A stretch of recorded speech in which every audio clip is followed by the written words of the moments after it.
The Gospel according to St. Luke. Glory to you, O Lord. Now all the tax collectors and sinners were coming near to listen to him. And the Pharisees and the scribes were grumbling and saying, "This fellow welcomes sinners, and he eats with them." So he told them this parable. There was a man who had 2 sons. The younger of them said to his father, "Father, give me the share of the property that will belong to me." So he divided his property between them.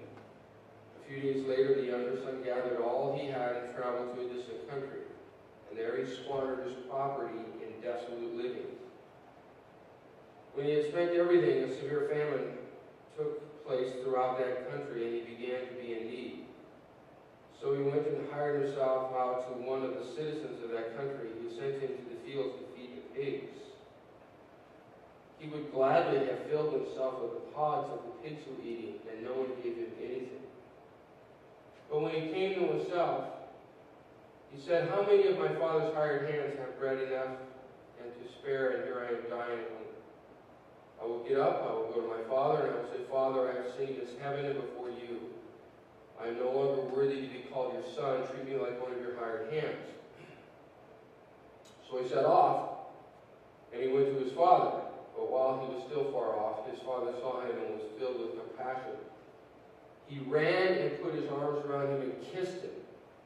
Then the son said to him, 'Father, I have sinned against heaven and before you. I am no longer worthy to be called your son.' The father said to his slaves, 'Quickly bring out a robe, the best one, and put it on him. Put a ring on his finger and sandals on his feet. And get the fatted calf and kill it, and let us eat and celebrate. For the son of mine was dead and is alive again. He was lost and is found.' And they began to celebrate. Now the elder son was in the field. And when he came and approached the house, he heard music and dancing. He called one of the slaves, and he asked what was going on. He replied, 'Your brother has come, and your father has killed the fatted calf, because he got him back safe and sound.' Then he became angry, and he refused to go in.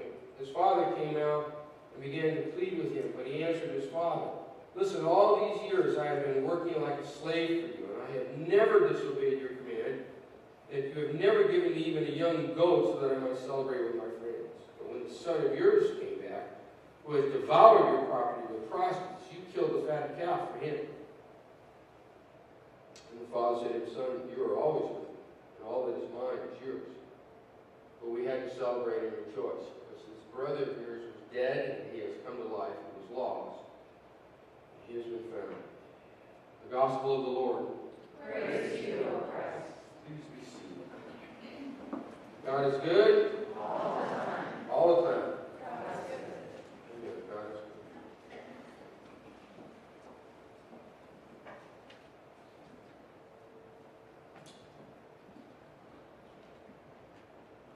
If the younger brother or younger son, or the one that's known as the prodigal son, had been an alcoholic, at his next AA meeting, it would have gone like this. "Hi, I'm Jacob, and I'm an alcoholic." "Hi, Jacob." "Hello, Jacob." I don't know if his name was Jacob, but I like it. Sounds kind of Jewish, kind of cool. I decided that what I wanted was the most important thing in the world. I literally told my dad to drop dead. I took what wasn't mine to take, and I blew it all in loose living, drinking myself blind, and generally acting like a pig. I woke up one day and realized that there is something worse than death, and that is being lost. Now this one who, as we've come to know as the prodigal son, started to sit down. But yet when he looked out at the group, those who had gathered there in their brokenness to share their stories, silently nodding their heads, and let him just stand up and just say one more thing, to share one more piece of his story. In my own way, through my own selfish, wasteful, self-centered living, it has taught me the most important part of the story. You see, if I hadn't gone away, I wouldn't have learned that I could come home. And that's the most important part. That we can always come home again. See, I told my dad to drop dead. Yet my dad was glad I had come home. He wouldn't even let me launch into the story that I had prepared about how I was going to apologize and how I was willing to submit myself to the status of a slave and that I didn't deserve anything but that I was going to trust in His good grace. He wouldn't let me say anything. He as much said, save your speech for your college entrance exam or something like that. He just welcomed me home.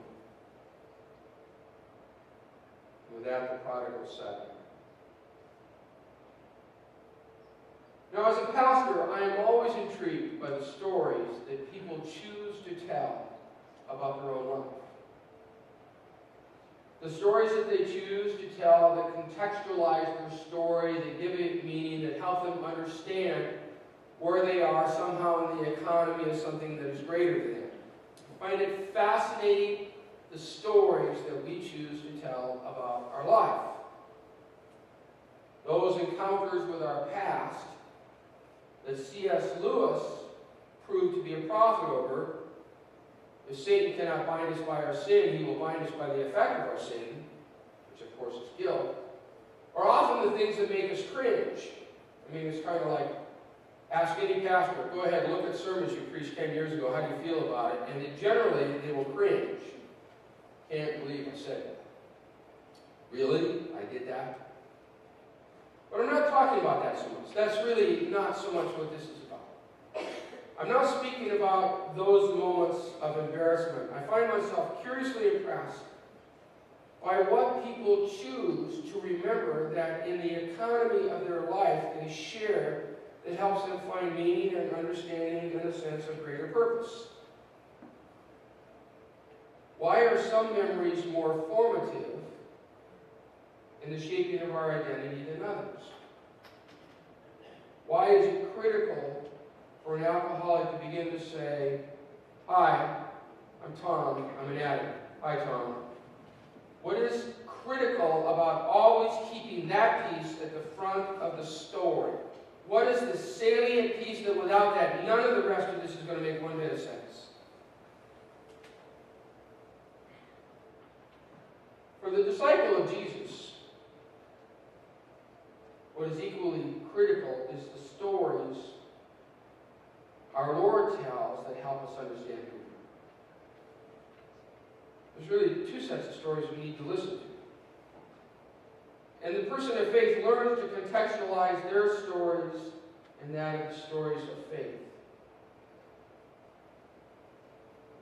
The stories that Jesus tells that help us sift the chaff for the grain. Luke's rendering of the story of the prodigal son is like balm for those who know the truth about being lost and how that's actually worse than being dead. Remember, Luke's great contribution is that he helps us understand that the gospel, the good news, is always for the least, the last, the lost, and the dead. But what we learn in the prodigal, there's something worse than being dead. And that's being lost. Especially when being lost is the consequence of our own lust, our own addiction, our own greed, our own arrogance, our own presumption, our own self-righteousness. You know, the prodigal had become a non-person. See, that's what it means when you're lost. See, he not only told Dad to drop dead, literally, because that's how you get your inheritance. Drop dead. You are dead to me. You are dead to me. He not only told his dad to drop dead,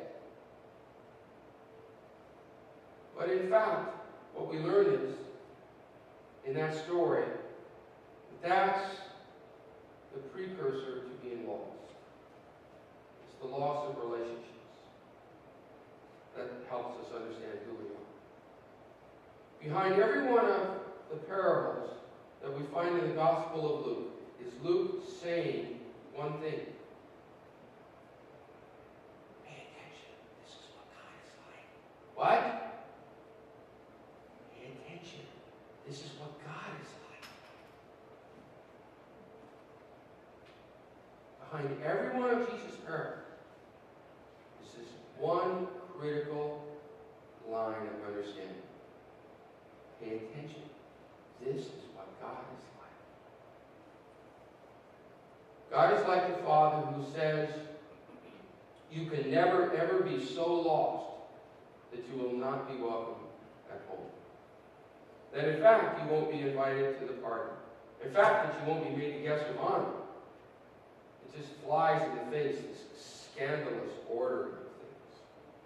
Flies in the face of common sense and decency, we would say.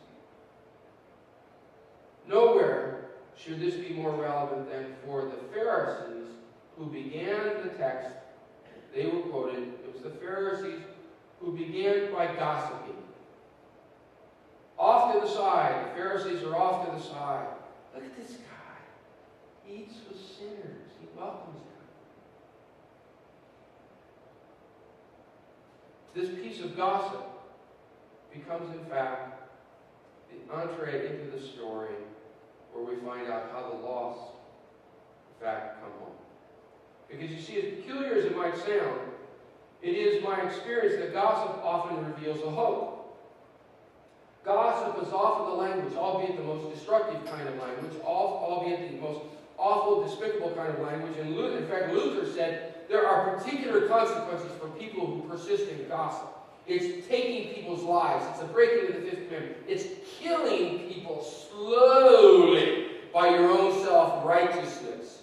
Gossip betrays the most vile kind of behavior that signifies what it is to be the most lost.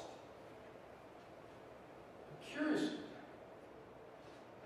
gossip becomes the experience that betrays the longing of the heart, the greatest hope. It is the language of those on the outside who want to somehow be on the inside. Of those who somehow feel that they are lacking something, and they use this kind of destruction, this kind of verbal slander and murder, which reveals their greatest need. Gossip is the medium of the lost. Remember what's worse than death? Being lost. In a perverse way, it betrays the desire for hope. Which is precisely what Jesus gives the Pharisees. The sinners are inside partying with Jesus. The Pharisees on the outside have their need revealed by their gossip in the beginning of this text, which is resolved by Jesus inviting the Pharisees in the form of the older brother to come in and join the party. That's the role of Big Brother. To reveal, to demonstrate the nature of God's invitation. Jesus says, he begs the Pharisees. He begs the older son. He begs the Pharisees. He begs them. Everything that I have is already yours. Interesting. Come on in. You lack the one thing that signifies you're being lost. You lack the joy of the relationship with the Father. Come in. The story of the prodigal son, which we know is really the story of the Father, beckons us to remember this is what God is like in the language of Luke. This is what God is like. Shh, pay attention. It's bracketed by Pharisaic gossip at the beginning and with God's invitation at the conclusion that speaks to our real hope. Come on in. You too are invited to the party. What is God like? Well, for one thing, he's not very discerning when it comes to an invitation. It's like a bad farmer throwing seed everywhere. An invitation to experience a grace that in the eyes of the world is really absolutely scandalous. Absolutely. What is God like, Luke is asking. That's always the question that Luke is asking. Pay attention. This is what God is like. The father runs out to greet the wayward son, and also pleads with the self-righteous one, all to the same end. Come and enjoy the party Come enjoy the life we have in relationship with one another. Curiously, the story, the parable ends with us not knowing what happens. It's kind of like saying the story always goes on. The invitation must always be extended. The story hasn't been finished, even though the invitation has extended. Come and enjoy my party. With regard to the father, the father of the prodigals, gossip might inspire us to suggest that this old man is crazy. This old man has no standards. This old man does not know what he's doing. He defies common sense. But hope would lead us to wonder then if the invitation could not then be extended even to us. Because you see, somewhere between the younger brother's loose living and the older brother's moral rectitude lies a gospel of hope for all of us. It's bracketed. Somewhere between the pig and the prig stands an understanding of what God is like. It's extraordinary, the relationship between, in this case, gossip, which is despicable behavior, signs of being lost, which betrays our longing, and the gift of hope that speaks to our greatest need. See, nothing happens redemptively because of the action of either son. Nothing. Despite the shame of the father.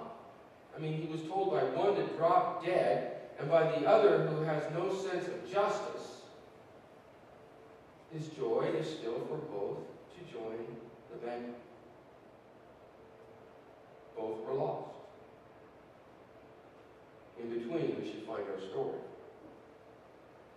So I'm back wondering, I'm putting before you, isn't it interesting the stories people choose to tell about themselves? That help them understand who they are, that contextualize their life? They give it meaning. Think about the stories you choose to tell about your life. What stories do we tell of being lost in a foreign land? What stories do we tell of our being lost by way of our own greed, lust, and self-righteousness? Our sin is serious, but that's not the important part of the story. More importantly, how do you tell how wonderful it is to be welcomed home? How do you tell that part of the story? How do you do that? We've all traveled to a far-off land. Now comes the moment of blessing. That means we can experience the power of what it is to be welcomed home. How do you tell the story of how wonderful that is in your life? This fellow welcomes sinners and he eats with them. Thanks be to God. Now that's not gossip. That's what hope looks like. God is good.